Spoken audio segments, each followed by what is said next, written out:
কেন নামাজ পড়ো না ভাইয়া? এই বাপ, মুসলমানের বাচ্চা, কেন নামাজ পড়ো না? ছেলেরা আমার, কেন নামাজ পড়ো না? কেন নামাজ পড়ো? মালিক আর কেমনে বললে নামাজ পড়তে? রাসূলুল্লাহ সাল্লাল্লাহু আলাইহি ওয়াসাল্লাম হাসরের ময়দানে জিজ্ঞাসা করবে, উম্মত, পিঠটা তায়েফের পাথরের আঘাতে চালনির মতো ছিদ্র বানায় ফেলছিলাম, ক্ষুধার কষ্টে পেটে পাথর বাঁধছিলাম, 3 মাস আমার ঘরের চুলায় আগুন জ্বলে নাই, আমি উম্মত দান দান শহীদ করে রক্তে ভাসে গেছি, 23টা বছর আমি কোনোদিন ঠিকমতো ঘুমাই নাই, এত কাঁদলাম, এত রক্ত ঝরাইলাম, বিনিময়ে তোর কলজাটা নরম করতে পারলাম না, তোর দিলটা নরম করতে পারলাম না উম্মত। আমি আর কত কাঁদলে তুই আমার কথা শুনতাম? আমি আর কত রক্ত ঝরাইলে আমি নবীর কথা মনে পড়তো? বলে কি বলবেন ভাই? বলেন কি জবাব হতে পারে তখন? আল্লাহ আল্লাহ আমাদেরকে বুঝ দান করেন। হযরত মাওলানা ইয়াহইয়া ইউনুসী দামাত বারাকাতুহুমুল আলিয়া, মাওলানা আপনাদের সামনে এতক্ষণ পর্যন্ত গুরুত্বপূর্ণ কথা বলতেছিলেন। এই সর্বশেষ যে কথাগুলো বলতেছিলেন, একটি গুরুত্বপূর্ণ হাদিস আপনাদের সামনে পেশ করলেন। আমি হাইটা আস্তে আস্তে শুনতেছিলাম। হাসরের ময়দানে আল্লাহ তাআলা তার বহু বান্দার আমল ধুলির মতো উড়ায় দিবেন, ছুঁড়ে ফেলে দিবেন। সাহাবায়ে কেরাম অবাক হয়ে জিজ্ঞেস করবেন, সাহাবীরা জিজ্ঞেস করছেন, ইয়া রাসূলুল্লাহ, তারা কারা? তো নবী সাল্লাল্লাহু আলাইহি ওয়াসাল্লাম বলছেন,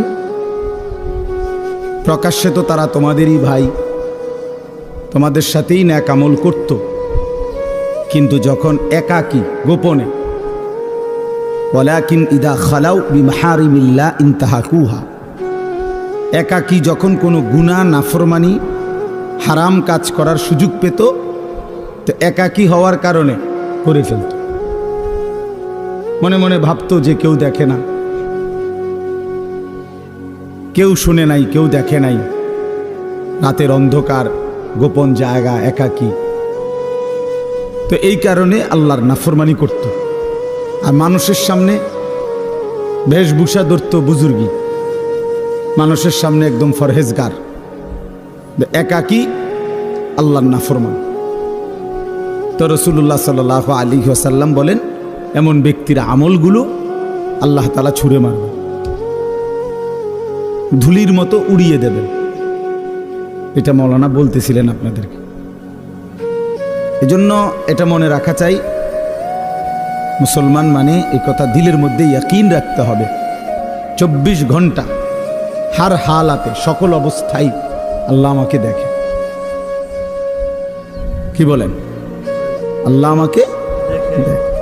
আলাম ইয়ালাম বিআন্নাল্লাহা ইয়ারা, আল্লাহ তাআলা বলে, বান্দা তুমি কি জানো আমি কিন্তু সারাক্ষণ তোমাকে দেখি, সারাক্ষণ, রাতেও দিনেও, অন্ধকার অমাবস্যার রাতেও, পূর্ণিমার চাঁদের আলোর নিচেও, একাকীও গোপনেও প্রকাশ্যেও, সর্বাবস্থায় আমরা আল্লাহ তাআলার ইহাতা, আল্লাহ তাআলার বেষ্টনীর বাহিরে যাওয়ার কোনো সুযোগ আমাদের নাই। কোরআন শরীফে আছে, আল্লাহ তাআলা বলেন, ইয়া মা'শারাল জিন্নি ওয়াল ইনস ইন ইসতাতা'তুম আন তানফুযু মিন আকতারিস সামাওয়াতি ওয়াল আরদ ফানফুযু। সূরা আর রহমানের মধ্যে আছে। আল্লাহ তাআলা বলেন, হে জিন এবং মানুষ, যদি নাফরমানি করতেই মন চায় তো আমি আল্লাহর আসমানের সীমানা, জমিনের সীমানা ছেড়ে দাও, আমার সীমানার থেকে বেরিয়ে পড়ো, দেখো পারো কিনা। আল্লাহ তাআলা বলে, লা তানফুজুন ইল্লা বিসুলতান, আমি ক্ষমতা না দিলে কেউই নিজের যোগ্যতায়, নিজের ক্ষমতায় আমার সীমানা পার হইতে পারবে না। বুঝেন নাই? পারবে? আমরা আসলে পারমু না। এভাবে বহু আয়াতের মধ্যে আল্লাহ তাআলা কোরআনুল কারীমের কথা বারবার বলছে, বান্দা তুমি আমার বেষ্টনীর ভিতরে, লাকাদ আহসাহুম ওয়া আদ্দাহুম আদ্দা। আল্লাহ তাআলা বলেন আমি বান্দাকে বেষ্টন করে আছি এবং তার পুরা জিন্দেগি গুনে গুনে রাখছি, গুনে গুনে রাখতেছি। একটা জাররা, একটা হিসাব বাদ যাবে না, বাদ যাবে না। আহসাহুল্লাহু ওয়া নাসু। আল্লাহ তাআলা বলেন বান্দা আমি গুনে রেখেছি, তুমি ভুলে গেছো। তোমার হয়তো মনে নাই তোমার পুরা হায়াত, আমি আল্লাহ তাআলা হিসাব করে রাখছি। হাসি দিছো কয়টা, কাঁদছো কয়বার, হাত উপরে উঠাইছো কয়বার, নিচে নামাইছো কয়বার, অক্সিজেন গ্রহণ করছো নিঃশ্বাস কয়বার, আবার ছেড়ে দিছো নিঃশ্বাস কয়বার। আল্লাহ তাআলা বলেন সব আমার ফেরেশতা হিসাবের মধ্যে লিখে রাখছে, সব হিসাব। এজন্য বাপ, এটা বহুতই জরুরি বিষয়। নিজেরে বুদ্ধিমান ভাবতে নাই, নিজেরে চালাক মনে করতে নাই। পৃথিবীর সবাইকে ফাঁকি দিলে কি হবে? আল্লাহকে ফাঁকি দেব কিভাবে? আল্লাহকে ফাঁকি দেব কিভাবে? আর বিচার তো আল্লাহ করবেন, ফায়সালা তো আল্লাহ করবেন। দুনিয়ার সবাই বলল ভালো, মালিক জানে আমি অসৎ, লাভ কি হবে? এই জন্য আমরা প্রত্যেকেই একাকী গুনার ব্যাপারে সতর্ক থাকি। যুবক ছেলে যারা আছো তোমরা ভাই,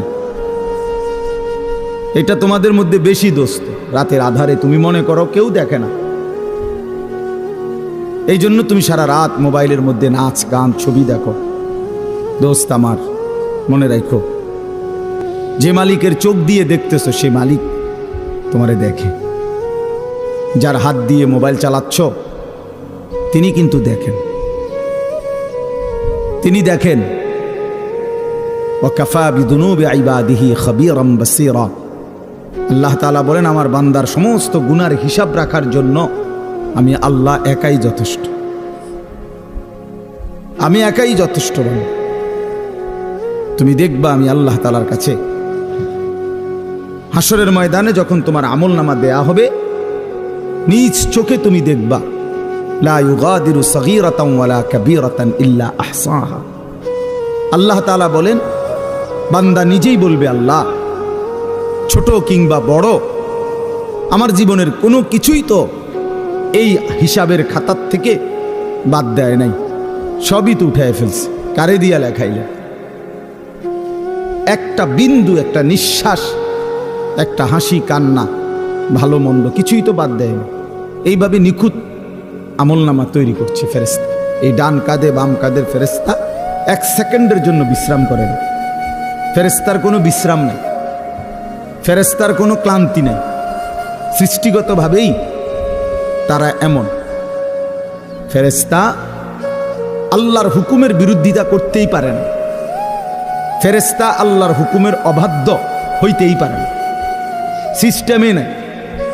এই লাইটটা নিজে নিজে বন্ধ হইবার কোনো যোগ্যতাই নেই। এটা আমরা মানুষরা এটা সুইচ বন্ধ করতে হবে, অথবা ওই বিদ্যুৎ যেখানে চলে যায় সেখানেও তো সুইচ বন্ধ হয়। কিন্তু এইটা নিজে যে আমি 1 ঘন্টা ধরে জ্বলছি এখন একটু বন্ধ হই, এরকম কি ক্ষমতা আছে কি? নাই। ফেরেশতা এমন। এজন্য এটা মনে রাখা চাই। আমার বুঝলেও ভালো, আপনি বুঝলেও ভালো, বয়স্ক বাবারা বুঝলেও ভালো, নওজোয়ান সাথী তোমরা বুঝলেও ভালো।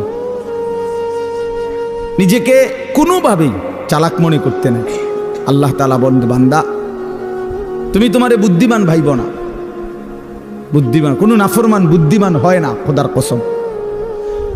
আল্লাহ তাআলা বারবার কোরআনে বলছে কোনো বেঈমান, কোনো নাফরমান বুদ্ধিমান হয় না। তো বলে যে কাফের বেঈমানরা দুনিয়ার কত কিছু আবিষ্কার করছে না। আপনারা একটা জিনিস বোঝেন না, সহজ হিসাব হইল আল্লাহ তাআলা যখন যাকে দিয়ে যে কাজটা করাবেন তাকে ওই বুদ্ধি ওই মেধা আল্লাহ দিয়েই দেন। এই জন্য আপনি যদি বলেন যে যে বেটা ট্রাক আবিষ্কার করছে, বানাইছে, মনে করেন তো এই ছোট্ট মোবাইলটা তো হে মনে এমনি বানাইতে পারবে, কারণ এত বড় ট্রাক যে বেটা বানাইতে পারছে, এবারটা কি আর এই মোবাইলটা বানাইতে পারতো না? কথা বোঝেন নাই? পারবে নাকি? এই তো এই ফাইল না, এটা তো ছুড়ো। এত বড় ট্রাক যেহেতু বানাইছে, উনি ইচ্ছা করলে তো মোটর সাইকেল এটা তার লাগে কোনো বিষয় না। এটা নিয়ে যুক্তির কথা বুঝছেন না? হিসাবটা না, এটা কোনো যুক্তি না। আল্লাহ তাআলা এক একজনের মাথায় এক একটা কি মেধা, যোগ্যতা আল্লাহ দিয়েছেন, আল্লাহ দিয়েছেন। এই জন্য আল্লাহ তাআলা কোরআনের কারিমে বলছে সমস্ত বেঈমান লা ইয়াকিলুন, এদের আকল নেই, লা ইয়াফকাহুন, এরা বুঝে না, এরা বুঝে না, লা ইয়ালামুন, এরা কিছুই জানে না। আল্লাহকে না চিনলে কিছুই চিনা হয় না। আল্লাহর কুদরত না দেখলে আল্লাহর কসম ওই চোখ কিছুই দেখে না। আল্লাহর কথা কানে না শুনলে ওই কান মূলত বধির, সেই কান আসলে শুনেই না। যেই জবান আল্লাহর নাম নেয় না, যেই জবান আল্লাহর কোরআন পড়তেও পারে না।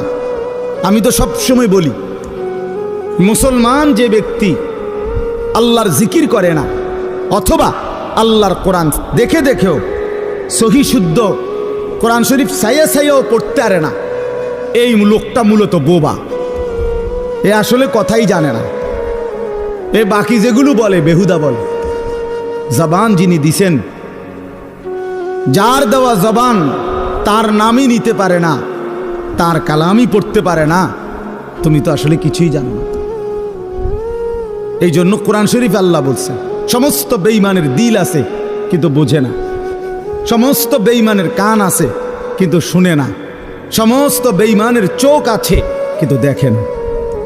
কোরআন শরীফ আছে, লাহুম কুলুবুল লা ইয়াফকাহুনা বিহা ওয়া লাহুম আযানুল লা ইউবসিরুনা বিহা ওয়া লাহুম আ'য়ুনুল লা ইয়াসমাউনা বিহা। আল্লাহ তাআলা বলছে বেঈমানের দিল আছে কিন্তু বোঝে না, বেঈমানের কান আছে কিন্তু শুনে না। এই জন্য বললাম বাপ, এটা জরুরি বিষয়। আমি ওই মাওলানা ইয়াহিয়ার কথার থেকে বলতেছিলাম, আল্লাহ তাআলা 24 ঘন্টা নজর রাখে। আল্লাহ তাআলা বলে বান্দা আমি দেখি আমার চোখের সামনে তুমি কেমনে নাফরমানি করো, কেমনে নাফর। এতবার নিষেধ করলাম, একবারও আমার কথা শুনলা না। এতবার আদেশ করলাম, একবারও শুনলা না। কোরআন শরীফে আছে আল্লাহ বলছেন ফাবিআইয়ি হাদিসিন বা'দাহু ইউমিনুন। আল্লাহ তাআলা বলেন বান্দা কোরআনের চাইতে দামি আর কোন কথা বললে তুমি ঈমান আনতা? ওফ, এর চাইতে দামি কি বললে তুমি বিশ্বাস করো? আল্লাহ তাআলা বলছে দুনিয়াবাসী আমার সবচেয়ে কলিজার টুকরা বন্ধু, আমার সবচেয়ে প্রিয় রসুল, আখিরি নবী, আমার বন্ধু, আমার হাবিব রসুল আকরাম সাল্লাল্লাহু আলাইহি ওয়াসাল্লাম, তাকে দিলাম তোমার জন্য। আমার সর্বশ্রেষ্ঠ কিতাব কোরআন দিলাম তোমার জন্য। এরপরও তুমি পাত্তা দিলা না, এত বড় রসুলকেও পাত্তা দিলা না, এত বড় কিতাবকেও পাত্তা দিলা না। এরপরে আর কি দিলে ঈমান আনতা? আর কি বললে সেজদা করতা? আমার মতো মালিক আর কতবার বললে তুমি সেজদা দিতা? আমার রসুল কতবার কাঁদলে, আর কতদিন কাঁদলে? 23টা বছর তো কাঁদছেন বন্ধু আমার, সেই বন্ধু আর কত কাঁদলে তুমি নামাজ পড়তা? আম্মা জান আয়েশা রাদিয়াল্লাহু তাআলা আনহা বলেন, নবীজির স্ত্রী বলেন, আমি একদিন দেখছি এশার নামাজের কিছুক্ষণ পরে নবীজি হুজরার মধ্যে আমার কামরায় আমার স্বামী, আমার নবী, আমার রসুল সাল্লাল্লাহু আলাইহি সাল্লাম তিনি দাঁড়াইছেন। দাঁড়িয়ে আল্লাহ তাআলার কাছে নামাজের নিয়ত বাইদা উম্মতের জন্য দোয়া করতে শুরু করছেন। আম্মা জান আয়েশা বলেন, দুনিয়াবাসী আল্লাহর কসম ফজরের আজানের পূর্ব পর্যন্ত এক দাঁড়ানোতে আমি দেখছি নবীজি সারাটা রাত কাঁদছেন আর উম্মতের জন্য দোয়া করছেন। সারা রাত, সারা রাত। ইন তুআযিবহুম ফাইন্নাহুম ইবাদুক ওয়া ইন তাগফির লাহুম ফাইন্নাকা আনতাল আজিজুল হাকীম। এই দোয়াটা করছি, আল্লাহ আমার উম্মত আপনার বান্দা, আপনি বানাইছেন, যারে আপনি বানাইছেন তারে আপনি চাইলেই শাস্তি দিতে পারেন, এটা তো আমি জানি। আপনি শাস্তি দিলে আপনারে বাধা দিবে কে? কারণ আপনার গোলাম, আপনার বান্দা, আপনি বানিয়েছেন, আপনি মনিব, আপনি মালিক। কিন্তু ওয়া ইন তাগফির লাহুম, ওফ, নবীজি বলেন আল্লাহ, কিন্তু এই বন্ধুর দিকে তাকাইয়া, আপনি তো আমারে খুব ভালোবাসেন, আমার দিকে তাকাইয়া যদি আমার উম্মতরে মাফ করে দেন, তাইলে আপনার বাধা দিবে কে?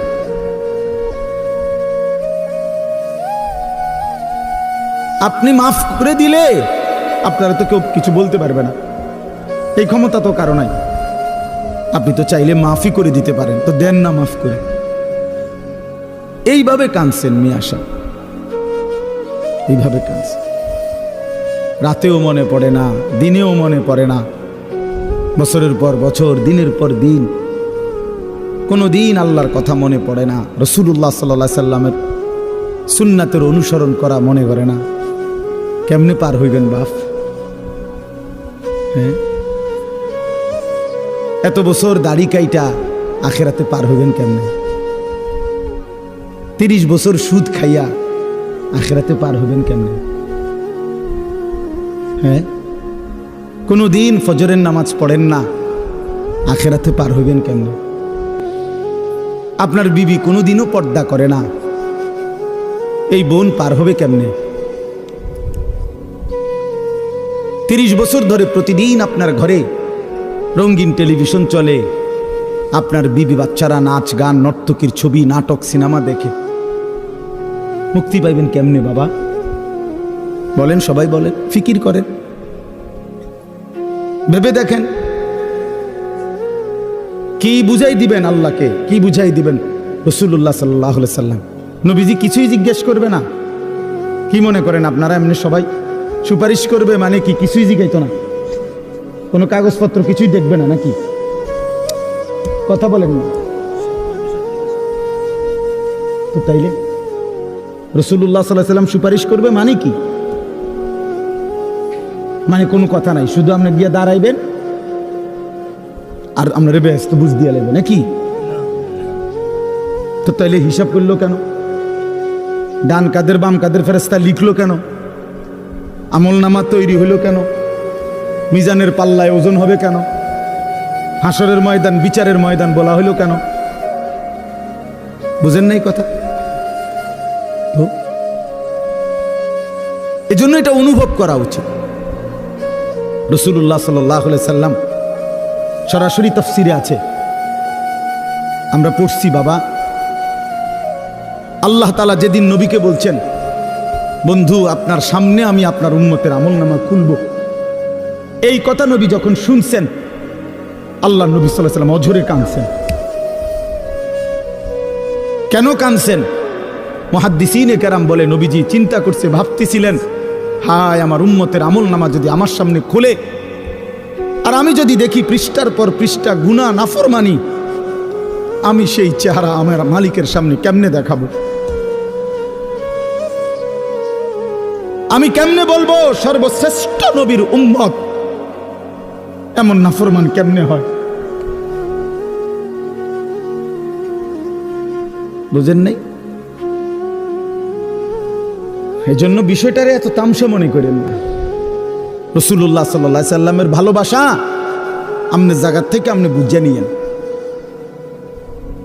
আপনি যেই তরিকাতে আছেন, আপনি তরিকা লইয়া আমার টানাটানি নাই, আপনার পিসাব লইয়া আমার টানাটানি নাই, আপনার দরবার নিয়ে আমার টানাটানি নাই। আপনার যেমনি হোক, আমি আপনি সবাই মিলে চলেন, ফিকির করি কেমনে আখিরাতের মুক্তি মিলবে। জান্নাতের অনেক দরজা, জান্নাতের দরজা একটা না, অনেক দরজা। যে কোনো এক দরজা দিয়ে ঢুকতেই, এই এখন শুনামু আপনার ঘরে, এখন পড়ছি,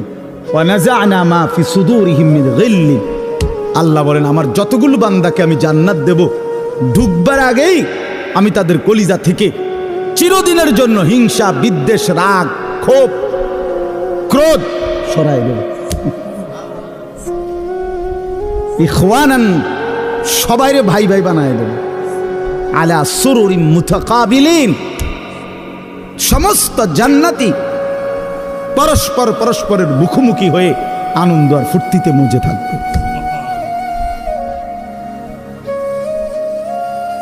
এই জন্য দোস্ত আমার, বন্ধু আমার, বাপ আমার, ফিকির চাই, ফিকির চাই। এ কথা দিল দিয়ে বুঝতে হবে। হাসলেও মরে যাবেন, কাঁদলেও মরে যাবেন। শরীর সুস্থ থাকলেও একদিন মৃত্যু হবে, রোগ সুখে পড়লেও মৃত্যু হবে। রাজপ্রাসাদ আর অট্টালিকাতে যে রাত কাটায় সেও মরে যাবে, কুড়ে ঘরে আর ফকির সেও একদিন কবরে চলে যাবে। নাকি বলেন? বলেন, সবাই বলে। আমরা সবাই যেতে হবে কিনা বলেন? অতএব যেটা নিশ্চিত মৃত্যু, এটাকে ভুলে যাওয়া ঠিক না। আখিরাত নিশ্চিত। কোরআনুল কারীমের মধ্যে আল্লাহ বলছে ওয়াবিল আখিরাতি হুম ইউকিনুন। মুমিন তাকে বলে, মুত্তাকি তাকে বলে, জান্নাতি বান্দা তাকে বলে, মুসলমান তাকে বলে। আল্লাহ তাআলা বলে যে আখিরাতকে ইয়াকিনের সাথে বিশ্বাস করে। ভাষা ভাষা না, ধারণা না, আখিরাত তার ইয়াকিন। আগুনে লাগলে পুড়ে যায়, এটা আমাদের ধারণা না, ইয়াকিন। কথা বুঝেন নাই আমার? আগুনে পুড়ে যায়, আমরা সবাই ইয়াকিন বিশ্বাস করি। এটা পানিতে ডুবে যায়, এটা আমাদের ইয়াকিন, এটা ধারণা না। মানুষে তো কয় আগুনে বেলে ফুরে যায়, মনে ফুরেও হইতেও পারে, এমনি নি মানুষে কয় এটা। তো আল্লাহ তাআলা বলেন বান্দা, আখিরাতের ব্যাপারটা তুমি এই মনে করো না যে আরে হুজুররা তো কয়, বারবার কয়, মনে হইতেও পারে, হইতেও পারে। হ্যাঁ, এটারই আখিরাত না। সাহাবায়ে কেরাম রাসূলুল্লাহ সাল্লাল্লাহু আলাইহি ওয়াসাল্লামের সোহবতে, সান্নিধ্যে, কিতাবের মধ্যে আমরা পড়ছি সাহাবীদের হালাত ছিল এমন যেন তারা আখিরাতকে 24 ঘন্টা চোখের সামনে দেখতেন। ওয়াবিল আখিরাতি হুম ইউকিনুন, আখিরাতের ব্যাপারে ইয়াকিন, একেবারে মজবুত ইয়াকিন। আল্লাহ তাআলা এটা চাইছেন, আখিরাত যেন বান্দা এক সেকেন্ডের জন্য ভুলে না যায়, মৃত্যুকে যেন ভুলে না যায়। মৃত্যু মানে শেষ না, মৃত্যু মানে সমাপ্তি না। দুনিয়ার ভদ্রলোকরা, দুনিয়ার জেনারেল লাইনের অনেক শিক্ষিত মানুষ, ওরা এগুলাকে বলে যে তিনি 60 বছর 70 বছর বিভিন্ন সেবামূলক মানব কল্যাণে বিভিন্নমুখী অবদান রেখে 70 বছরে তিনি তার জীবনের সমাপ্তি টানলেন। সমাপ্তি মানে কি? শেষ। অর্থাৎ 70 বছর পরে তিনি শেষ, আর কিছু নাই ওনার জীবনে। না না, এটা মিথ্যা কথা। জীবনের সমাপ্তি হয় না। মৃত্যু মানে সমাপ্তি নয়, মৃত্যু মানে ইন্ড নয়, মৃত্যু মানে সমাপ্তি না, মৃত্যু মানে স্থানান্তর, মৃত্যু মানে ইন্তেকাল। মানুষ কেবল স্থানান্তর হয়, মানুষ কোনোদিন শেষ হয় না, হয় না, হবে না, কোনোদিনও না, কোনোদিনও না। মানুষের কোনো শেষ নাই, মানুষের কোনো শেষ নাই, মানুষ কেবল স্থানান্তর হয়। হ্যাঁ, মাটি থেকে মানুষ বীর্যের ফোঁটা হয়, আল্লাহর কুদরতে বীর্যের ফোঁটা থেকে মায়ের জরায়ুতে যায়, মায়ের জরায়ু থেকে 9 মাসে ধীরে ধীরে পরিবর্তন হতে হতে একদিন মায়ের পেট থেকে মানব সন্তান হয়ে বের হয়, আবার পরিবর্তন হয়, আবার পরিবর্তন হইয়া কিশোর, যুবক, বৃদ্ধ, অথবা তার আগেই কবরে চলে যায়। কবর থেকে আবার হাসরের মাঠে, হাসরের মাঠ থেকে আবার আমলনামা নিবে, আল্লাহর মুখোমুখি যাবে, মিজানের পাল্লার সামনে ওজনের জন্য যাবে, ফুলসিরাত পার হবে, জান্নাত কিংবা জাহান্নামে যাবে। তো জান্নাতে গেলেও, এই ভাই এই কথাটা বুঝলেই বুঝবেন, জান্নাতে গেলেও চিরস্থায়ী, জাহান্নামে গেলেও চিরস্থায়ী। খালিদিনা ফিহা আবাদা, কোরআন শরীফে বারবার এই কথাটা আছে। জান্নাতি, সমস্ত জান্নাতে জান্নাতি থাকবে অনন্তকাল, চিরস্থায়ী, জাহান্নামেও চিরস্থায়ী। তো মানুষ শেষ হইল কেমন? কথা বোঝেন নাই? মানুষ শেষ হয়েছে তাইলে? মানুষ যদি জান্নাতে যায় তাইলেও স্থায়ী, যদি জাহান্নামে যায় তাইলেও কি শেষ হইল? শেষ নাই, অনন্তকাল, অনন্তকাল। এজন্য আখেরাত ভুলতে নাই। যে আখেরাত ভুলে যায়, মৃত্যুকে ভুলে যায়, আল্লাহর কসম এটা বোঝা উচিত। আমিও, আপনিও, বাবারাও, নওজোয়ানরাও, পর্দার আড়ালের মা বোনরাও, আখেরাত ভুলে গেলে মুসলমান থাকে না। পরকাল যার জেহেন থেকে সরে গেছে, যার ধ্যানে, চিন্তায়, চেতনায়, চলাফেরায়, উঠা বসায়, লেনদেনে আখেরাত আখেরাতের বলতে কিছুই তার মনে নাই, তারে মুসলমান বলে না। মুসলমান বলে না। পৃথিবীর আর কোনো ধর্মাবলম্বীদের কাছে আখেরাতের ব্যাপারে স্পষ্ট কোনো ধারণা নাই।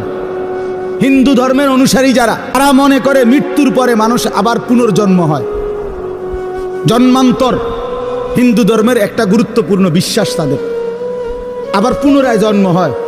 প্রথম জন্মে যদি সে ভালো কাজ করে, পরের জন্মে আপনার বড় তাদের উত্তম মানুষ, তাদের ধর্মে যারা মনে তাদের মতো হয়ে আসে। আর যদি প্রথম জন্মে মন্দ কাজ করে, পরের জন্মে বিভিন্ন জীব জন্তু কীট পতঙ্গের মতো হইয়া জন্ম নেয়। এইটা তাদের বিশ্বাস।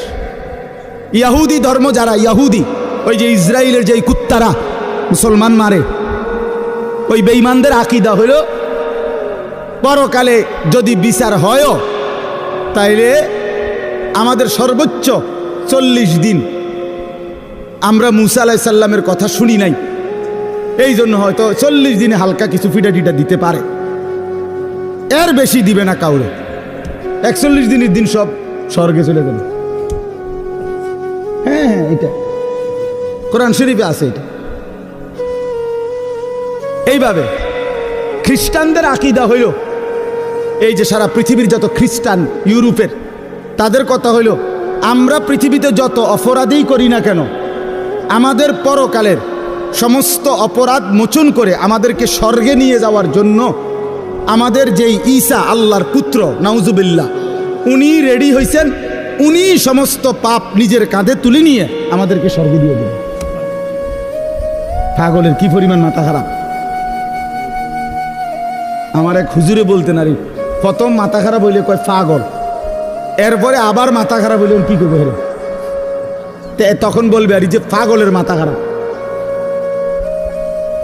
প্রথম তো মাথা খারাপ হয়েছিল আর পাগল হয়েছে, এখন আবার কি হয়েছে? আগে তার সিট ছিল 3-4টা, অন পুরাডি ছিল। এই ধরনের মাথা খারাপেরা। তাইলে বিশ্বাস করেন ভাই, পৃথিবীর কারো কাছে কবর, হাসর, মিজান, আমলনামা, আল্লাহর মুখোমুখি দাঁড়ানো, মিজানের পাল্লায় ওজন হওয়া, ফুলসেরাত, জান্নাত জাহান্নাম, বিচার আচার হিসাব কিতাব, এগুলো নিয়ে স্বচ্ছ, পবিত্র, সঠিক, বিশুদ্ধ ধারণা কারো কাছে নাই। একমাত্র আল্লাহর কোরআন, প্রিয় নবী সাল্লাল্লাহু আলাইহি ওয়াসাল্লামের হাদিস, এর মধ্যেই কবর, হাসর, আখিরাত, পরকালের সঠিক পূর্ণ বিবরণ আল্লাহ এবং তার রাসূল পেশ করেছেন। বলেন আলহামদুলিল্লাহ। নবী সাল্লাল্লাহু আলাইহি সাল্লাম ভাঙ্গা ভাঙ্গা বলছে। আমরা হাদিসে পড়ছি, নবীজি সাল্লাল্লাহু আলাইহি ওয়াসাল্লাম জানাজা পড়তে গেছে। হযরত বারা ইবনে আযিব থেকে বর্ণিত, তিনি বলেন যে আমরা নবীজির সাথে এক সাহাবীর জানাজা পড়তে গেছি। তো যেখানে জানাজা হবে ওইখানে গিয়া দেখলো, নবীজি দেখলেন এখনো কবর খোঁড়া শেষ হয় নাই। ওয়ালাম্মা ইয়ালহাদ, কবর খোঁড়া এখনো শেষ হয় নাই, তাহলে আরো সময় লাগবে 20-25 মিনিট, কথার কথা। তো এখন কবর খোঁড়া যদি শেষ না হয় তো জানাজা পড়বো কেমনে? কবর তো রেডি হয়েছে না এখন। তো নবীজি সাল্লাল্লাহু আলাইহি সাল্লাম সাথে সাথে ওইখানেই বসে গেছে। সাহাবীরা গোল হয়ে চারদিকে বসছে, ওই যারা জানাজা পড়তে আসছিল। আল্লাহ নবী সাল্লাল্লাহু আলাইহি সাল্লাম হাতের মধ্যে একটা লাঠি, মানে কাঠি, এই ছোট মনে করেন একটা কাঠির মতো কিছু নিয়া, নবী সাল্লাল্লাহু আলাইহি সাল্লাম মাথা নোয়াইয়া ওই মাটির মধ্যে কিছুক্ষণ এরকম আঁকা আঁকি করছে। হযরত বারা সাহাবী বলেন, কোনো মানুষ চিন্তিত হইলে যেরকম নিজে নিজে যেরকম দাগ দেয়, মানে মনে করেন আপনি একটা কিছু গভীর চিন্তা করতেছেন, তো হাতের মধ্যে একটা চাবি আছে, দেখবে চাবিটারে সে ঘুরায়, অথবা একটা না একটা কিছু, মানে বোঝা যায় সে একটা কি আছে, চিন্তার মধ্যে আছে। তো সাহাবী বলেন যে ওই ছোট যে লাঠিটা, এটা এরকম দাগ দিতেছে, আগ দিতেছে, আমরা বুঝতেছি যে গভীর কোনো চিন্তা করতেছে। এরপরে নবীজি বললেন সাহাবীদেরকে, 3 বার প্রথম বললেন ইস্তাইযু মিন আযাবিল কবর, সাহাবীরা আল্লাহর কাছে দিবানিশি কবরের আযাব থেকে পানাহ চাও, কবরের আযাব থেকে আল্লাহর কাছে মুক্তি চাও। 3 বার বলছে কথাটা। এরপরে নবীজি সাল্লাল্লাহু আলাইহি ওয়াসাল্লাম এক টানা লম্বা হাদিস 2 পৃষ্ঠার মতো বড় কিতাবে আল্লাহ নবী সাল্লাল্লাহু আলাইহি ওয়াসাল্লাম এই কোনো ব্যক্তির নেককারের রুহু কেমনে কবজ হয়, নাফরমানের রুহু কেমনে কবজ হয়, এই 2টা থেকে শুরু করে কবরের পুরা ঘটনাটা আল্লাহ নবী সাল্লাল্লাহু আলাইহি ওয়াসাল্লাম বলছেন। সাহাবীরা মনোযোগ দিয়ে শুনছেন, চোখের পানি ফেলে কাঁদছেন। আল্লাহ নবী সাল্লাল্লাহু আলাইহি ওয়াসাল্লাম বলেন, সাহাবীরা শুনো, কোন নাফরমানের মৃত্যুর যখন পাপীর সময় হয়, মালাকুল মউত আজরাইল আইসা প্রথম ডাক দেয় যে হে অপবিত্র আত্মা, আইয়াতুহান নাফসুল খাবিসা, এই খবিস আত্মা বের হও, উখরুজি ইলা সাখাতিল্লাহ, আল্লাহর অসন্তুষ্টির দিকে বের হও। নবীজি বলেন নাফরমান পাপী আল্লাহর অবাধ্য, তার রুহুটা তখন বের হতে চায় না। মালাকুল মউত আজরাইল কলিজাটার মধ্যে খপ করে ধইরা রুহুটা কলিজা থেকে টান দিয়া ছিঁড়া ফেলে, ছিঁড়ে ফেললেই রুহুটা তখন এই কণ্ঠনালীর কাছে, এখানে কণ্ঠনালীর যে শেষ জায়গা, এখানে এসে আটকায়া যায়। এই কলিজার থেকে ছিঁড়া এখানে যখন আটকায়, আল্লাহ নবী সাল্লাল্লাহু আলাইহি সাল্লাম বলেন আর বের হতে চায় না। আজরাইল তখন কোনো কিছুকে টাইনা হেসরাইয়া ছিঁড়া, টাইনা টুইনা হেসরাইয়া যেভাবে বের করে, মালাকুল মউত আজরাইল ওই নাফরমানের রুহুকে এইভাবে টাইনা হেসরাইয়া ছিঁড়া ফাইরা তারপরে বের করে, তারপরে বের করে। এজন্য দোস্ত আমার, বন্ধু আমার, রাসূলুল্লাহ সাল্লাল্লাহু আলাইহি ওয়াসাল্লাম বিস্তারিত একেবারে জান কবজ থেকে শুরু করে বর্ণনা দিছেন। কোরআন শরীফ আল্লাহ বারবার বলছেন ফালাউলা ইযা বালাগাতিল হুলকুম, রব্বুল আলামিন বলে কোন নাফরমানের রূহু যখন ছিঁড়ে গিয়ে কণ্ঠনালীতে এসে পৌঁছে, ওয়া আনতুম হিনা ইদিন তানদুরুন, তোমরা আশপাশের আত্মীয় স্বজন তখন তার দিকে তাকিয়ে থাকো, ওয়া নাহনু আকরাবু ইলাইহি মিনকুম ওয়ালাকিন লা তুবসিরুন, আমি আল্লাহ তো তখন সামনেই থাকি কিন্তু তোমরা দেখো না। বলেন না, আল্লাহ বলেন আমিও দেখি, তোমরাও তাকায়া দেখো। তার রুহুটা বের হতে চাচ্ছে না, কণ্ঠনালীর কাছে আইসা আটকায়া গেছে। এরপর আল্লাহ বলেন ফালাউলা ইন কুনতুম গায়রা মাদিনিন, যদি তোমরা মনে করো কবর নাই, আখিরাত নাই, পরকাল বলতে কিছু নাই, তারজিউনাহা ইন কুনতুম সাদিকিন, যদি তোমাদের এই কথাটাই সত্য হয়, তাইলে এই নাফরমানের রুহুটা তার কণ্ঠনালীর থেকে টেনে তার কলজার মধ্যে ফিরাইয়া দাও, ফিরিয়ে দাও, দেখো না পারো কিনা।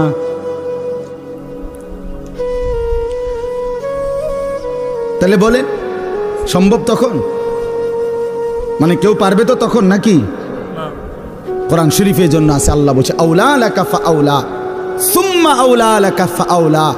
আল্লাহ বলে নাফরমান বান্দা মনে রেখো, তুমি 4 বার কষ্ট পাইবা, তুমি 4 বার যন্ত্রণা পাইবা, তুমি 4 বার আযাব পাইবা। আমি আল্লাহ বলে রাখলাম আউলা লাকা ফাআউলা সুম্মা আউলা লাকা ফাআউলা। একবার জান কবজের সময় কষ্ট পাইবা, 2 নম্বরে কবরে কষ্ট পাইবা, 3 নম্বরে হাসরের ময়দানে কষ্ট পাইবা, 4 নম্বরে জাহান্নামে কষ্ট পাইবা, জাহান্নামে কষ্ট পাইবা।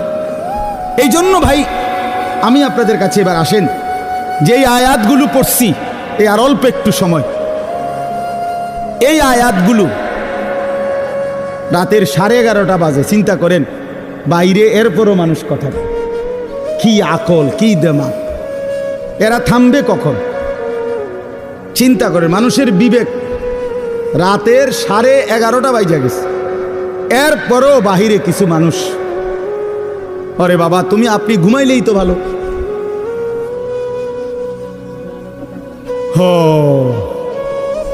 কোনো কথাই মানে আল্লাহর কথা কানের ধার দিয়েও যায় না। দুর্ভাগ্য, দুর্ভাগ্য। চলেন তো আমি বলতেছি, আখেরাতকে যদি কেউ ভুলে যায়, আর অল্প একটু আমার কথাটা শুনেন, আখেরাতকে কেউ ভুলে গেলে, যুবক ভাই তোমরাও শোনো ভাই, আখেরাতকে ভুলে গেলে সে আর মুসলমান থাকে না। মানুষ আখেরাতকে ভুলে গেলে মানুষ জানোয়ার হয়। দুনিয়ার কোনো আইন দিয়া, আরো কোনো আইন না, আরো পুলিশ, র্যাব, বিজিবি না, এর উর্ফে আরো 10টা বাহিনীও যদি পৃথিবীতে চালু করে, মানুষের থেকে মন্দ অভ্যাস, মানুষের গুনাহের প্রবণতা, মানুষের অপরাধের মানসিকতা কমবে না। মানুষ সুযোগ খুঁজে, দুনিয়ার এই আইন প্রশাসনের কাছ থেকে মানুষ ফাঁকফুক খুঁজে, আর কি কৌশল বাইর করে, কোনো না কোনো কৌশলে পুলিশে ফাঁকি দেয়, র্যাবকে ফাঁকি দেয়, বিজিবি ফাঁকি দেয়, মেম্বাররে ফাঁকি দেয়, চেয়ারম্যানরে ফাঁকি দেয়, বাবাকে ফাঁকি দেয়, মাকে ফাঁকি দেয়, কাউকে না কাউকে ফাঁকি দিয়া কোনো না কোনো বুদ্ধি বাহির কইরা সে অপরাধ করে। কিন্তু যার কলিজার ভিতরে আল্লাহর সামনে দাঁড়াইবার অনুভূতি, আখেরাত, পরকাল, নিজের বিচার, নিজের হিসাব, যে এই কথা দিল দিয়া বুঝে যে আমার 1 সেকেন্ড আল্লাহর আড়ালে না, আমার প্রতি নিঃশ্বাসের হিসাব দিতে হবে, প্রতি সেকেন্ডের হিসাব দিতে হবে, আল্লাহর কসম, এই আখেরাতের বিশ্বাস যার কলিজায় যতটা মজবুত হয়ে বসে, তো ততটাই তার অপরাধ কমে যায়, আল্লাহর বন্দেগী বেড়ে যায়। আপনি যদি বলেন আমি হুজুরের মধ্যে, আপনি যদি বলেন হুজুর আমনের মধ্যেও অনেক গুনাহ আছে, আপনারাও হুজুরদের মধ্যে বহুত কি আছে, পাপ আছে, আমরা জানি, হ্যাঁ তো আমিও কই জানি, তো বুঝতে হবে আমার মধ্যে আখেরাতের ঘাটতি আছে, আপনার মধ্যে যেমন ঘাটতি। কথা বুঝছেন কি না বলে? আমি কোনো বেহেশতের থেকে আইছি না, আমি আইছি সাবের বাজারের থেকে। বুঝছেন আমার কথাটা? আমি এখন কি বেহেশতের থেকে আইছি? কে? আমি আইছি ক্যান্টনমেন্ট থেকে। তো আমি তো বেহেশতের থেকে আসি নাই, আমাকে হিসাবের জন্য যাইতে হবে। আপনি যেমন দাঁড়াবেন আমিও দাঁড়াবো, আপনাকে যেমন হিসাব দিতে হবে আমাকেও দিতে হবে। এই জন্য আখেরাত ভুলে গেলে এক মানুষের অপরাধ বেড়ে যায়, এক মানুষের বন্দিগি ছুটে যায়। কেন নামাজ পড়ে না? আখেরাত মনে নাই। কেন চুরি করে, জিনা করে, ব্যভিচার করে, মদ খায়, জুয়া খেলে? কেন সারা রাত যুবক সারা রাত উলঙ্গ ছবি দেখে, নর্তকীর নাচ দেখে, জিনা ব্যভিচারের দৃশ্য দেখে? মুসলমানের বাচ্চা হইয়া কোনোদিন খোদার 365 দিনের একটা বছরে কোনোদিন ফজরের নামাজ পড়ে না। মুসলমানের বাচ্চা এত বড় জানোয়ার কেন হইল? মুসলমানের ঘরে জন্ম নিয়া এত বড় হাইওয়ান কেমনে হইল? এক মহিলা 30 বছর ধরে বেপর্দা, মুসলমান হওয়ার পরও কেমনে হইল? একজন মুসলমান হওয়ার পরে 30টা বছর ধরে সে কেমনে সুদ খায়, কিস্তি নেয়, এত মিথ্যা কথা, এত গালিগালাজ কেমনে করে? 60টা বছর হইয়া গেছে, বুড়া মিয়া এখনো বিড়ি খায় কেমনে? 60 বছর বয়স, এখনো সাদওয়ানে বৈশা টেলিভিশনে নর্তকীর নাচ দেখে কেমনে? কারণ আখেরাত ভুলে গেছে। কি ভুলে গেছে বলেন না কেন? অথবা আখেরাত মনে আছে, তবে আখেরাতকে সামান্য কিছু মনে গেছে, মনে ঘন্টা 2-1 একটা বিষয়, হয়তো 2টা থাপড় চটকনা দিয়া, বুঝেন না কথা, 2-1টা থাপ্পড় টাপ্পড় দিয়া মনে কি করে দিব, ছেড়ে দিব। অথচ বিষয়টা তো এমন না। আল্লাহ তাআলা কোরআনে বলছে, হাসরের ময়দানের একদিন, এক এক দিন, প্রতিদিন এক দিন 50,000 বছর। কোরআন শরীফের আয়াত, এটা কোনো হুজুরের ব্যাখ্যা না, ডাইরেক্ট কোরআনের আয়াত। ফি ইয়াউমিন কানা মিকদারুহু 50,000 সানা, প্রতিদিন একদিন হাসরের ময়দানের 50,000 বছর। 50,000 বছর। একটা প্রচণ্ড গরমের জায়গার মধ্যে আপনারই যদি 4টা ঘন্টা 5টা ঘন্টা চারিদিকে কোনো দরজা নাই, জানালা নাই, পুরা গরমের মধ্যে এই প্রচণ্ড গরমের সিজনে যদি বসায় রাখে 10টা ঘন্টা, আপনি তো পাগল হয়ে যাবেন। আপনি তো গরমে পাগল হয়ে যাবেন। তো 50,000 বছর একদিনে মাথার উপরে সূর্যটা থাকলে দোস্ত আমার কি হবে অবস্থা? পায়ের নিচের জমিন তামার মতো হলে কি হবে? আল্লাহ নবী সাল্লাল্লাহু আলাইহি সাল্লাম বলছেন, উম্মত 1 সেকেন্ডের জন্য এই এক পাও রাখতে যেটুকু জায়গা পায়ের তালু, এতটুকু জায়গার অতিরিক্ত কাউকে 1 সুতা জায়গা বেশি দেওয়া হবে না। মাউদাউ কাদামিন, শুধু পাও রাখবার জায়গাটাই হাসরের ময়দানে মিলবে। ডানে বামে সামনে পিছনে আর আগাইতেও পারবে না, পিছাইতেও পারবে না, এবং 1 সেকেন্ডের জন্য বসতে পারবে না। ইয়াউমা ইয়াকুমুন নাসু লিরাব্বিল আলামিন, দাঁড়িয়ে থাকতে হবে। মাথার উপরে সূর্য থাকবে, পায়ের নিচে জমিন তামার মতো, নড়াচড়ারও কোনো ডান বাম করার সুযোগ নাই। জাহান্নাম সামনে, ওয়াজিআ ইয়াউমাইদিন বিজাহান্নাম। কোরআন শরীফ আল্লাহ বলছে হাসরের ময়দানে জাহান্নামকে সকলের সামনে এনে দাঁড় করানো হবে, জাহান্নামকে দেখবে। এই অবস্থায় কেমন হবে হালাত? আমি এই বছর এই যে গত হজে আরাফার দিন, যেদিন হজের দিন, বিশ্বাস করেন হজের দিন আরাফাতের দিন মানে হজ্জের সময় ওই তাবুর বাহিরে দাঁড়াইয়া, খোলা আকাশের নিচে দাঁড়াইয়া দোয়া করা, এটা একটা সুন্নত, মানে নবীজির একটা আমল ছিল। নবীজি আরাফার দিন হজের দিন তাবুত থেকে সইরা আলগা হইয়া খালি আকাশের নিচে দোয়া করছে লম্বা সময়। এই আমলটা করার জন্য বিশেষ করে এই বছরের হজে 2-3 বাইর হইছি। কদ্দুর 2টা মিনিটও বিশ্বাস করেন মনে হচ্ছে যেন আগুনের গোলা মারতে আছে শরীরে।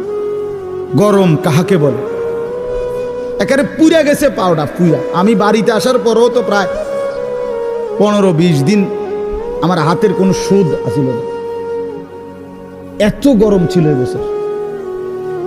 তো অথচ আমরা সবাই বিজ্ঞানী গবেষণা কি যেন আমাদের থেকে সূর্য কত দূরে, কত জি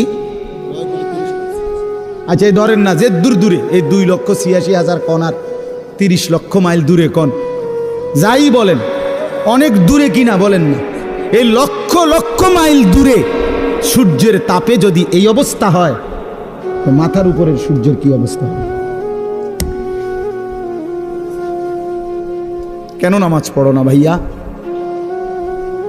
এই বাপ মুসলমানের বাচ্চা, কেন নামাজ পড়ো না?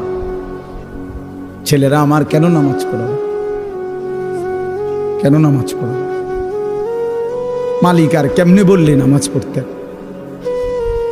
রাসূলুল্লাহ সাল্লাল্লাহু আলাইহি ওয়াসাল্লাম হাসরের ময়দানে জিজ্ঞাসা করবে, উম্মত পিঠটা তায়েফের পাথরের আঘাতে চালনির মতো ছিদ্র বানায় ফেলছিলাম, ক্ষুধার কষ্টে পেটে পাথর বাঁধছিলাম, 3 মাস আমার ঘরের চুলায় আগুন জ্বলে নাই, আমি উম্মত দান দান শহীদ করে রক্তে ভাসে গেছি, 23টা বছর আমি কোনোদিন ঠিক মতো ঘুমাই নাই, এত কাঁদলাম, এত রক্ত ঝরাইলাম, বিনিময়ে তোর কলজাটা নরম করতে পারলাম না, তোর দিলটা নরম করতে পারলাম না উম্মত। আমি আর কত কাঁদলে তুই আমার কথা শুনতাম? আমি আর কত রক্ত ঝরাইলে আমি নবীর কথা মনে পড়তো? বলেন কি বলবেন ভাই, বলেন কি জবাব হতে পারে তখন? আল্লাহ আল্লাহ আমাদেরকে বুঝ দান করে। এজন্য চলেন আমরা, আল্লাহ তাআলা আমাদেরকে বলছে, বান্দা তুমি জান্নাতে যাইতে হইলে তাকওয়া অর্জন করতে হবে। ঈমান তোমারে আমি এমনিই দিলাম, জন্মসূত্রেই মায়ের পেট থেকে বের হইছ, সাথে আমি ইমানের দৌলত আমি তোমারে দিয়া দিছিলাম। মুসলমান মায়ের ঘরে জন্ম দিয়া ইমান আমি তোমারে এমনিই দিছি। সর্বশ্রেষ্ঠ সম্পদ আমি এমনিই দিলাম। এবার তুমি আমারে সাথে আরেকটা নিয়ামত তাকওয়া, এটা সাথে বুঝাইয়া দাও। ইমান আর তাকওয়া আমার হাতে তুলে দিবা, আমার জান্নাত আমি তোমার হাতে তুলে দেব। এই তাকওয়া বুঝাইয়া দাও। ইমানের পরে প্রত্যেকটা মুমিনের কাছে, মুসলমানের কাছে আল্লাহর পাকের চাওয়া তাকওয়া। আল্লাহ যেন বলে, ইসলাম তো তোমারে দিলাম, মুমিন তো তোমার পরিচয় হইল, তুমি তো নিজেরই বলতেছো তুমি মুসলমান, তুমিই বলতেছো তুমি মুমিন। আমরা এখানে বলি না সবাই নিজেরা মুসলমান বলেন? ওরে ভাই বলেন না, ছেলেরা বলো ভাই। এই পরিচয়ে কোনো অতৃপ্তি বা অসন্তুষ্টি আছে কারো? তাইলে আমরা আলহামদুলিল্লাহ এই ব্যাপারে আমরা সন্তুষ্ট যে আমি মুসলমান, আমি মুসলমান। তো আল্লাহ তাআলা বলেন, মুসলমানের পরিচয় তো তোমারে আমি দিলামই, এটা তো আমিই দিছি। তোমার কোনো যোগ্যতা নাই, তোমার বাবা মারও কোনো যোগ্যতা নাই। আমি কেন আমার বাপ মার ঘরে জন্ম নিলাম? এটা কি আমার বাপ মায়ের কোনো যোগ্যতা? আমি কেন মুসলমানের ঘরে জন্ম নিলাম? ওই লোকটা কেন হিন্দুর ঘরে জন্ম নিল? এর মধ্যে আমাদের কোনো সফলতা ব্যর্থতার কিছু আছে? না, আল্লাহর দয়া, আল্লাহর দয়া। তো আল্লাহ তাআলা বলেন, ঈমান তো আমি দিলামই, ইসলাম আমি দিলাম, এবার তুমি তাকওয়া অবলম্বন করো। ইয়া আইয়ুহাল্লাযীনা আমানুত্তাকুল্লাহ, হে ঈমানদারগণ, ইত্তাকুল্লাহ, তাকওয়া অবলম্বন করো, তাকওয়া অবলম্বন করো, তাকওয়া অবলম্বন করো। বারবার বারবার বারবার তাকওয়া বুঝাইয়া দিবা, আমি অনন্তকালের জান্নাত বুঝাইয়া দেব। তাকওয়া কি? আল্লাহকে তাকওয়া দিতে বলছে আল্লাহ আমাদেরকে। আমরা মুসলমান, আমাদেরকে আল্লাহর সামনে তাকওয়া দিতে হবে বুঝাইয়া। তাকওয়া কি? দুই জিনিস, এক তারকুল মুনকারাত, দুই ফি'লুল খায়রাত, সমস্ত গুনাহ ছেড়ে দেওয়া, সমস্ত আমল করতে থাকা। আল্লাহ তাআলা বলছে, গুনাহ ছেড়ে দাও, বন্দিগিতে লেগে যাও, আমার হুকুম পালন করো, আমার নিষেধ বর্জন করো। আমার হুকুম, আমার রসুলের হুকুম যা তা আমারই হুকুম, আমার রসুলের নিষেধ যা তা আমারই নিষেধ। কারণ নবী সাল্লাল্লাহু আলাইহি সাল্লাম নিজের থেকে কিছুই বলেন নাই, করতেও বলেন নাই, ছাড়তেও বলেন নাই। কথা বলেন না কেন? নবী যা করতে বলছেন তাও আল্লাহর পক্ষ থেকে, যা ছাড়তে বলছেন তাও কার পক্ষ থেকে? আল্লাহর পক্ষ থেকে। তাহলে আল্লাহ এবং তার রসুলের হুকুম এটা বললে যেই কথা, আপনি আল্লাহর হুকুম বললেও নবীজির কথা অন্তর্ভুক্ত। কারণ আল্লাহর হুকুম, আল্লাহর যাবতীয় কথা, কোরআনের প্রতি অক্ষর এই পৃথিবীবাসী রাসূলুল্লাহ সাল্লাল্লাহু আলাইহি সাল্লামের জবান ছাড়া আর কারো কণ্ঠে শুনে নাই।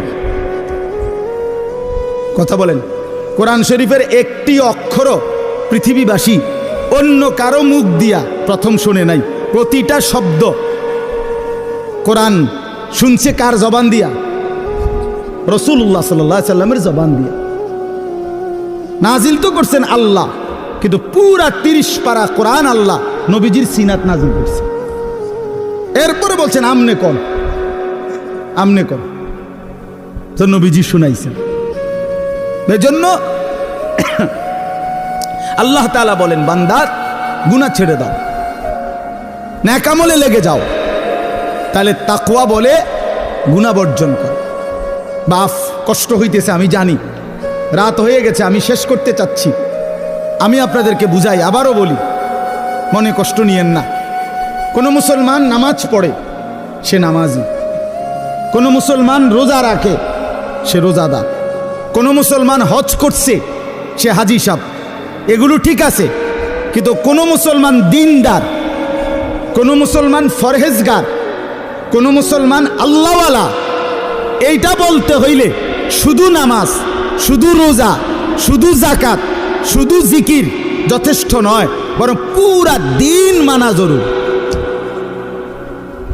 প্রতিটা হালাল আপনাকেই মানতে হবে, প্রতিটা হারাম আপনাকেই ছাড়তে হবে, আমারও ছাড়তে হবে, আমারও ছাড়তে হবে। সমস্ত ইবাদত করতে হবে। জিকির তো আপনি খুব করেন, মাশাআল্লাহ, অনেক নেকি, কিন্তু আপনার উপরে যে হজ ফরজ, রোজা তো আপনি মাশাআল্লাহ খুব রাখেন, কিন্তু আপনার উপরে যে যাকাত ফরজ সেটা কই? সেটা কই? আপনি নামাজ রোজা তো মাশাআল্লাহ খুব করেন, কিন্তু আপনার বউ বাচ্চার যে তাদেরকে নামাজ পড়তে বলা, তাদেরকে আল্লাহর ইবাদতের উপরে উঠাবার চেষ্টা করা, এটাও যে আপনার উপরে ফরজ দায়িত্ব, সেটা কই? আপনি দি ফোলারে কিছু কর না। তে আমনের ঘরে 16 বছরের এত বড় ডাকাত কোনোদিন নামাজ পড়ে না, একদিনও ফজরের নামাজ পড়ে না। আপনি এই ঘরে ঘুমান, আমনের ফোলাও এই ঘরে ঘুমায়। এত বড় জানোয়ার আমনের ঘরে ঘুমায় কেন? হ্যাঁ, এত বড় হাইওয়ান, এত বড় চতুষ্পদ জন্তু মুসলমানের ঘরে ঘুমায় কেন? এই নাফরমান কতদিন পরে নামাজ পড়বে বলেন? আপনার বিবি কত বছর পরে পর্দা করবে? আপনি যদি বলেন আমি কইছি তো শুনে না, কয়বার কইছেন? 950 বছর। তো নূহ আলাইহিস সালাম তো 950 বছর বলছে, আপনি যদি কইছেন সর্বোচ্চ 10 বার 50 বার, আর মনে করেন আপনি 50,000 বারে কইছেন, তো 50,000 বার বলার পরে অথবা 3 বছর বলছেন অথবা 10 বছর বলছেন, তো 10 বছর পরে আর বলতে হবে না, এই ছুটি আপনারে কে দিল? আমার কথাটা বুঝছেন? আমি যে হুজুর বিশ্বাস করেন, আমি তারে বলতে বলতে মনে 50,000 বার কইছি, তো আচ্ছা তো ঠিক আছে, আমি ধরে নিলাম, বিশ্বাসও করলাম, তো 50,000 বার বলার পরে ছুটি, এই কথা আপনারে কে অনুমতি দিল? আছে এমন কোনো অনুমতি নাই।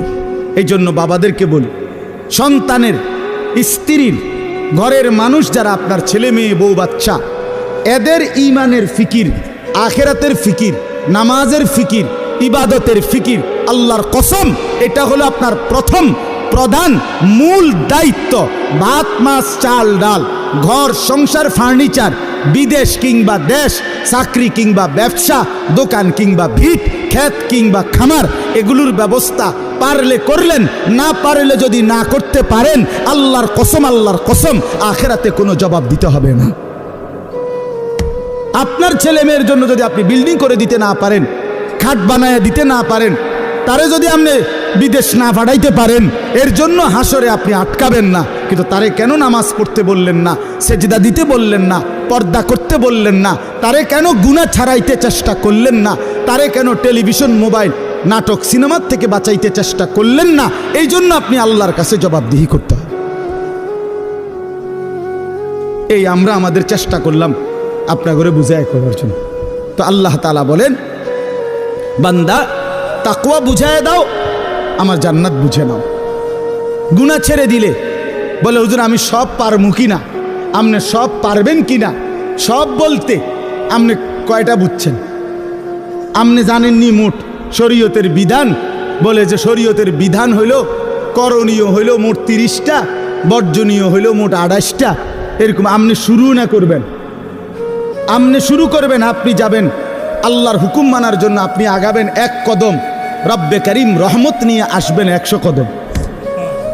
আল্লাহ বলছে বান্দা তুমি আইসো 1 বিগত, আমি আসবো 1 হাত। তুমি আসবা 1 হাত, আমি রহমত নিয়ে আসবো 2 হাত। তুমি আসবা হাঁটতে হাঁটতে, আমি রহমত মাগফিরাত নিয়ে আসবো দৌড়তে দৌড়তে। কাজেই বান্দা তুমি ঘাবড়াইও না, আমি তো আছি বান্দা। মা তো 2 বছরের বাচ্চারে হাঁটা শিখায় যখন, তো একটু দূরে দাঁড় করাইয়া, মা এই পাশে দাঁড়াইয়া, আব্বু আব্বু আসো আসো হাঁটো, তো 2 কদম 1 কদম। মাও তো জানে হে এই থেকে এই এর দূর আইতে পারতো না, ঠিক কি না বলেন? কিন্তু মার উদ্দেশ্য কি? মহিলাটার উদ্দেশ্য হইল বাচ্চাটা আমার 2টা কদম দিলেই হে পড়ে যাবে, কিন্তু আমি দৌড়াই আগে ধরলাম। এই জন্য 2 কদম দিলেই বাচ্চা যখন পড়ে যাইতে লাগে, মা দৌড়াইয়াই কোলে নিয়া আদর দিয়া চুমা দিয়া জড়াই দেয়। তা রব্বুল আলামিন বলে বান্দা তো আমার দুর্বলী, বান্দা তো আমার পুরা হক আদায় করতে পারবে না, কিন্তু আমার বান্দা আগায় আসলে, আমি তার দিল দেখলে, আন্তরিকতা দেখলে, গুনাহ ছেড়ে দিলে, আমি আল্লাহ লক্ষ কোটি গুণ রহমত নিয়ে তার কাছে আগায় আসবো। আল্লাহ তাআলা বলছে বান্দা তুমি রাতে আসলে আমি রাতে আসবো, তুমি দিনে আসলে আমি দিনে আসবো। তুমি পুরা পৃথিবীর সমস্ত বালুকণা পরিমাণ গুনাহ নিয়ে আসলে, আমার কাছে মাফ চাইলে, চোখের পানি ফেললে, আমি আল্লাহ তাআলা সমপরিমাণ মাগফিরাত নিয়ে তোমার কাছে আসব। হাদিস এটা। এই জন্য আমরা প্রত্যেকেই চেষ্টা করি। আমার দ্বারা হইতো না এ কথা মুসলমান বলতে পারে না, মুমিন এ কথা বললে হবে না রে বাপ। আপনি পারবেন, আপনি পারবেন। নেক আমল, আল্লাহর হুকুম পালন করার নিজেরও চেষ্টা করেন, বউ বাচ্চার জন্য চেষ্টা করেন। আর যুবক ছেলে, তোমরা ভাই নিজেরে নিজে নষ্ট করো না। এই রাত গভীরে এই বন্ধু আমি বললাম, ভাই আমার, তোমার যৌবনের শক্তি দুনিয়ার মধ্যেই নষ্ট করে দেয়। আখেরাতের বরবাদি তো আছেই, দুনিয়ারও শক্তি, সামর্থ্য, যৌবন, যৌন শক্তি নষ্ট করে দেয়। এই জন্য দুনিয়াও কষ্ট হবে, আখেরাতও কষ্ট হবে। তুমি ব্যক্তিগতভাবে না জানলেও আমি জানি, হাজারো শত শত যুবকের সাথে আমার ব্যক্তিগত সম্পর্ক আছে, ব্যক্তিগত মহব্বত আছে আমার সাথে। এরকম অসংখ্য যুবকের চোখের পানি এই এতগুলো মানুষের সামনে আল্লাহর কসম আমি দেখছি।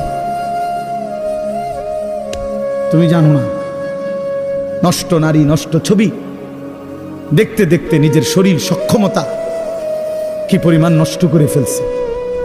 নিজের হাত নিজের নাফরমানি গুনার মধ্যে ব্যবহার করে কি পরিমাণ বরবাদ করে দিছে। সারা রাত নিজের জীবন কি পরিমাণ শেষ করে দিছে। এখন একাকী নিভৃতে কাঁদে, মা জানে না, বাবা জানে না, পৃথিবীর কেউ জানে না, দুঃখে দুঃখে কাঁদে। আমি এমন শত শত যুবক আমাদের সাথে তো কথা বলে, কাঁদে, দোয়া চায়, কি করব বলে। তোমার কাছে তো কইতো না, তোমার কাছে বলবে কেন? আল্লাহ আমাদেরকে মাফ করে দেন। এই জন্য আমি অনেক ছেলে দেখা বললাম, দয়া করে নিজের আখলাক, নিজের চরিত্র নষ্ট করলে মানুষ আর মানুষ থাকে না। তো আল্লাহ তাআলা বলেন, এবার এই তর্জমাগুলো শুনেন, তাইলেই কথা শেষ। আল্লাহ তাআলা আমাদের কাছে তাকওয়া চায়। আল্লাহ বলে, আমারে মুত্তাকি পরিচয় দিয়া বুঝায় দাও তুমি মুত্তাকি, মানে তুমি গুনাহ ছেড়ে দিয়েছ, নেক আমল অভ্যস্ত ছিলা। আল্লাহ বলেন, এমন হলেই তুমি মুত্তাকি। ইন্নাল মুত্তাকিনা ফি জান্নাতি ওয়া উয়ুন, নিশ্চয়ই আমি আমার মুত্তাকি বান্দাদেরকে আমার অগণিত জান্নাতের মধ্যেই থাকতে দেব।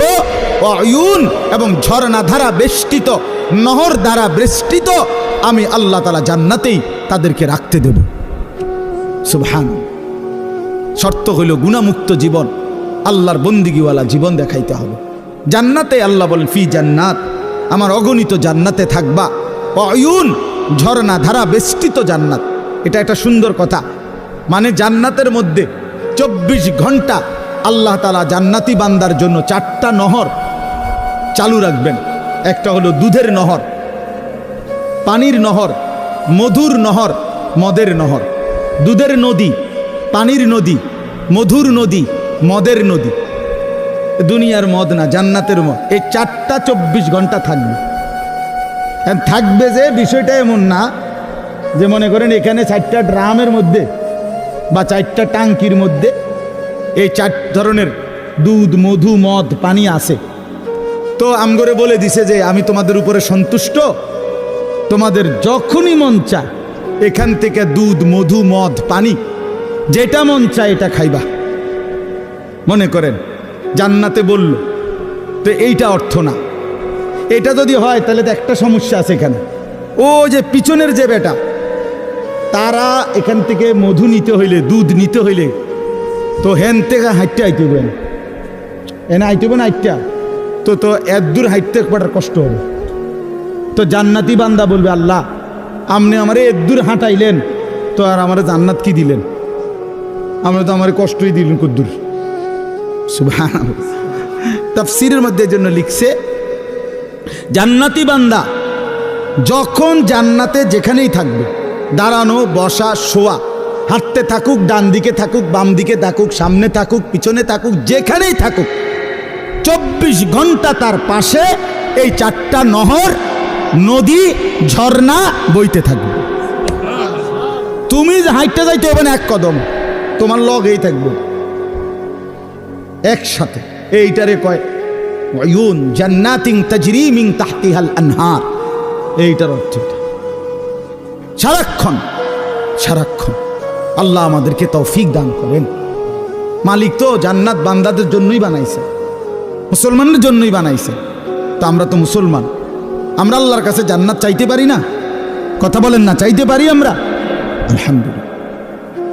এরপরে আল্লাহ তাআলা বলেন উদখুলুহা বিসালামিন আমিনিন, আল্লাহর ফেরেশতারা বলবে, হে আল্লাহর বান্দা, চির শান্তি এবং চির নিরাপত্তার সাথে জান্নাতে ঢোকো। আর কোনো দিন অশান্তি মিলবে না, আর কোনো দিন বিপদ মুসিবত আসবে না। চিরদিনের জন্য শান্তি, চিরদিনের জন্য নিরাপদ জায়গায় ঢোকো। 3 নাম্বার আল্লাহ বলেন, ওই যেটা বলে ফেলছি, ওয়া নাযা'না মা ফি সুদুরিহিম মিন গিল্লিন, আমি আল্লাহ তাআলা প্রতিটা জান্নাতি বান্দা জান্নাতে ঢুকবার আগেই তার দিল থেকে হিংসা, বিদ্বেষ, রাগ, ক্রোধ এগুলা খুলে ফেলে দেব।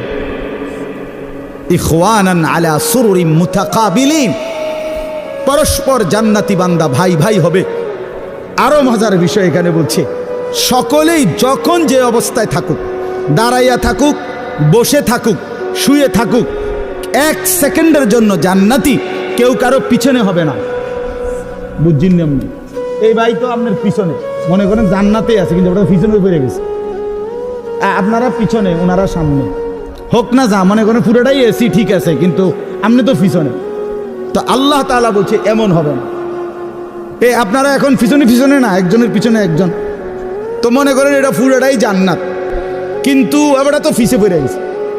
সে যদি আবার কয় আচ্ছা জান্নাতে আছি ঠিক আছে কিন্তু আমি তো পিছনে, বুঝেন নাই কথা? তো আল্লাহ তাআলা বলেন আলা সুরুরিম মুতাকাবিলিন, না বান্দা এমন হবে না, বরং যখন দাঁড়িয়ে থাকো আর বসে থাকো আর শুয়ে থাকো, পিছনে কোনোদিন হবে না। 24 ঘন্টা মুতাকাবিলিন, জান্নাতি বান্দা পরস্পর মুখোমুখি থাকবে। যদি বলেন এটা কিভাবে সম্ভব, তো ওইখানে গেলেই তো আমরা দেখবো কেমন সম্ভব। সে সময় আপনি আমার বুঝাই করবেন এভাবে, আমিও আপনার বুঝাই করবো এই যে এভাবে যেমন হয়েছে।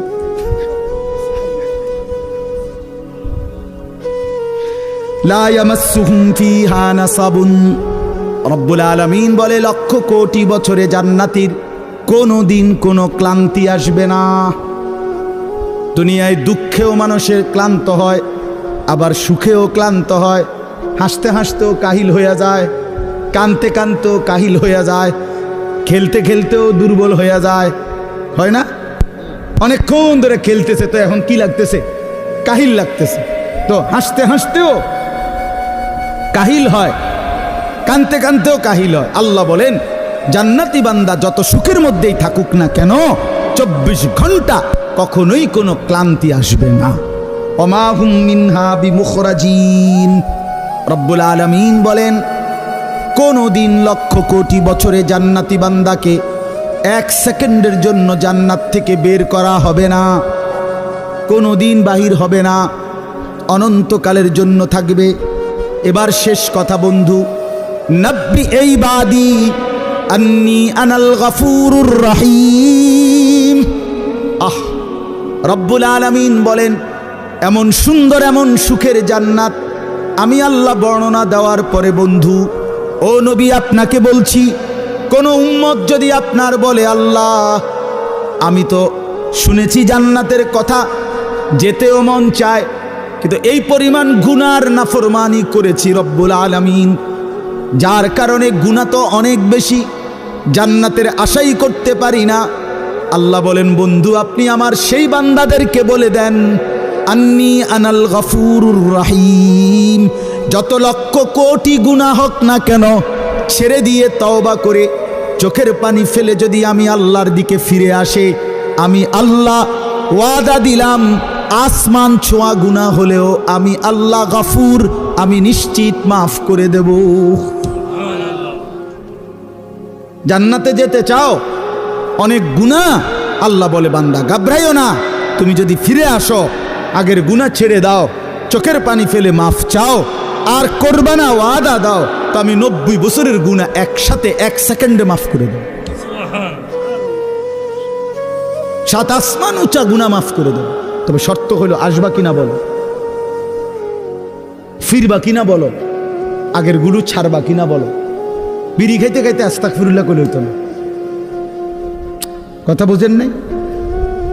টেলিভিশন চাইতে চাইতে তওবা তওবা কইলে হইতো না। আমাদের তো আমরা না বুঝি না, আল্লাহ তো বুঝে বাবা। আমরা তো অনেক সময় আছি এমনি ডুল্লা ডুল্লা আস্তাগফিরুল্লাহ তো পড়ি, কিন্তু গুনাহ থেকে আসলে ইস্তেগফার না, এটা মুখে বলে আর কি। হে জানে সে গুনাহ ছাড়বে না, তো এটা কিসের আস্তাগফিরুল্লাহ হলো? আপনার ইয়াকিন দিলের মধ্যে আপনি মিথ্যা ছাড়বেন না, তো আপনি কি গুনার তওবা করতেছেন? আপনি তো দিলের মধ্যে রাখছেন যে আপনি গুনাহ ছাড়বেন, আপনার পকেটে বিড়ি, আপনার মুখে দাড়ি কাটা, আপনার পকেটের টাকা সুদের টাকা, আমনে কোন আস্তাগফিরুল্লাহ রাব্বি কিতা কইলেন? কারে কইলেন? কিতা বুঝাইলেন আমনে? হ্যাঁ, এই জন্য বললাম আল্লাহ তাআলা বলে তওবা হলো বান্দা আগের গুনাহ ছেড়ে দেওয়া, আর করবে না ওয়াদা দিয়া লজ্জিত হয়ে মাফ চাওয়া। এমন হলে আমি 90 বছরের গুনাহ মাফ করে দেব। ওয়া আন্না আযাবি হুয়াল আযাবুল আলীম। আল্লাহ তাআলা বলেন, এই শেষ কথা ভাই, আমার এই শেষ লাইনটা শুনেন। যুবক ভাই তোমরাও শোনো, কষ্ট করছো তোমরা সবাই, মনোযোগ দিয়ে শুনে নাই, আমি দেখছি 2-4টা ছেলে পেলে এমনও যারা মনোযোগ দিয়ে শুনে নাই, কথা বলছে পরস্পর, অথবা একজনের কাঁধের উপরে আরেকজন ভর দিয়ে রাখছে। মনে রাখবেন এটা অসভ্যতা। কোনো প্রাপ্ত বয়স্ক ছেলে, মানে 14 বছর 15 বছর থেকে উপরে যারা সাবালক, অর্থাৎ যাদের উপরে গোসল ফরজ হয়, এমন সাবালক ছেলে একজন আরেকজনকে জড়ায় ধরা, এটা সম্পূর্ণভাবে শাহওয়াত, এটা অসভ্যতার অংশ। হ্যাঁ, এটা একটা শাহওয়াতের অংশ, এটা একটা নোংরামির অংশ। আপনি মনে করেন আমরা বন্ধু দেখে জড়াই, না না না, বন্ধু না, তোমার কাছে মধ্যে শাহওয়াত আছে দেখে জড়াই ধরছে। দুনিয়াবাসী না বুঝলে কি হয়েছে, আসমানওয়ালা বুঝে। এই জন্য ভাইয়া আখলাক বড় সম্পদ। তো বলতেছিলাম শেষ কথা হলো, আল্লাহ বলেন আপনাদের বাবাদেরকেও বলি, আমারও বলি, যুবক ভাই তোমাদেরকেও বলি, ওয়া আন্না আযাবি হুয়াল আযাবুল আলীম। আল্লাহ তাআলা বলছেন, বান্দা এতভাবে বললাম, আমার জান্নাত আমি সাজায় রাখছি, আমি বললাম আমি মাফ করে দেব, এরপরও যদি কেউ গাদ্দারি করো, অবাধ্যতা করো, এরপরও যদি আমি আল্লাহর কথাটাকে কোনো পাত্তাই না দাও, তো আল্লাহ বন্ধুকে বলছে, বন্ধু বলে দেন আন্না আযাবি হুয়াল আযাবুল আলীম। তাহলে কিন্তু মনে রেখো আমি আল্লাহর আযাব বড়ই ভয়ানক। তুমি মনে রাখো বান্দা, আমি তোমারে বহুভাবে বলছি তওবা করতে, মাফ করে দেব বলছি, বান্দা পাত্তা দিলা না, তো মনে রাখো আমার শাস্তি বড় কঠিন। আমার 1 সেকেন্ডের আযাব সহ্য করতে পারবা না, 1 মিনিটের আযাব সহ্য করতে পারবা না। এই জন্য দয়া করে প্রত্যেকেই, আমার কথা সাদা সিধা কথা, আমি এতটুকু বুঝি, আমরা প্রত্যেকেই গুনাহ ছেড়ে দেই, আল্লাহর নাফরমানি ছেড়ে দেই।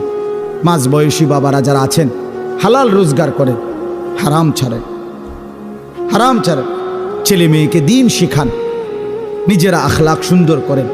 আল্লাহ তাআলা আমাদের সবাইকে আখিরাতের ফিকিরে গুনাহ ছেড়ে দেওয়ার, আল্লাহর ইবাদত করার তৌফিক দান করেন। 5 ওয়াক্ত নামাজ পড়ার চেষ্টা করেন, কষ্ট করলেই হবে, একটু হিম্মত করলেই হবে, শত ব্যস্ততার ভিতরেও নামাজ পড়া যায়। আল্লাহ আমাদেরকে বুঝ দান করেন। এই মাদ্রাসা আল্লাহ তাআলা কবুল করে নেন, মাদ্রাসার তামাম ফিকির আল্লাহ তাআলা কবুল করেন। মাওলানা ইয়াহিয়া মাদ্রাসার জন্য আপনাদের কাছে সহযোগিতা চাইছিল, আপনারা কম বেশি দিছেন, আরও পারলে আরও দিয়েন। একটা কথা মনে রাখেন, দান সাদাকার ক্ষেত্রে একটা গুরুত্বপূর্ণ বিষয় হলো, প্রথমত তো দিতে মন চায় না, কিন্তু বাস্তবতা হলো প্রত্যেকেই খেয়াল করে দেখে যে যেটুকু দান করে সেটা আসলে সামান্যই দেয়, এটুকুতে তার সংসার পরিবার তেমন কিছু হয় না। টাকা 500 দিলে আপনার বিল্ডিং কোনো কাইতে যেত না, কথাটা মানে বুঝছেন না? টাকা 1000 দিলে আপনার সংসারের 3 দিনের বাজার বন্ধ হয়ে যাবে এমন না। 100টা টাকা দিলে মসজিদে মাদ্রাসায় দিনই কাজে আপনি খুব আটকাইতেন না।